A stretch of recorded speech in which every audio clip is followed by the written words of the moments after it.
Senator Cruz, thank you. Texas, faith, family, and freedom. On a federal level, we often don't talk too much about the issue of family. Going back to the 60s, it was the welfare program that destroyed the black family. We have Title 4D that is destroying families today. We also have other issues as well that come up, the redefinition of marriage. At a federal level, what can we do to fight back? Family is the essential building block of society. President Reagan, I believe, said the best thing we can do to be patriotic Americans, maybe I'm paraphrasing him a little bit too much, is to eat dinner around a table at home with your family, and yet our federal government has programs to destroy the families. What can be done, and what can you do as well? Thank you. So thank you for that question. I think it's hugely important. There's a lot we can do. One of the first things we can do is that the federal government, stop the federal government from waging a war on our families. Stop them from putting in place policies that are hostile to families. Stop them, for example, from putting in place tax laws that are hostile to marriage. Stop them, for example, from putting in place welfare laws that are hostile to work and that disincentive marriage.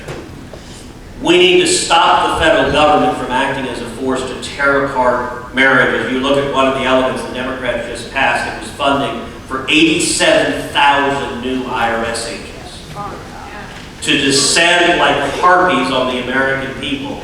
If and when Republicans win a majority in November, I believe one of the very first priorities we should have is that every member of that Republican majority shall say, we will not spend one penny to fund those 87,000 new IRS agents. And we will invest that money instead to secure our border and stop the invasion that is happening on our southern border. So all of those are critical things we can do to defend family. We can also stop confirming lunatics and zealots to the federal government, to the federal bench, who are enemies of the family, who use federal rules and regulations to tear family apart, who sit on the bench and decide cases in ways that tears families apart. And we need to use the bully pulpit. If you care about poverty, if you care about kids achieving a dream, the single best predictor of a child's future is whether that child grows up in a two-parent home with a mom and a dad.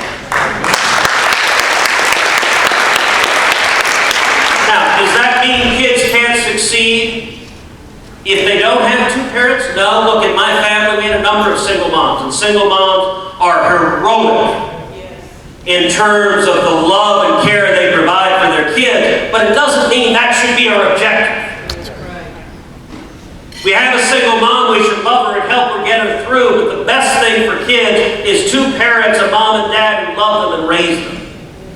And then I gotta say, much of what I'm talking about what the federal government can do, is don't screw it up, don't attack it, don't tear it down. But in terms of the work rebuilding families, that needs to happen in the community. That needs to happen in the church.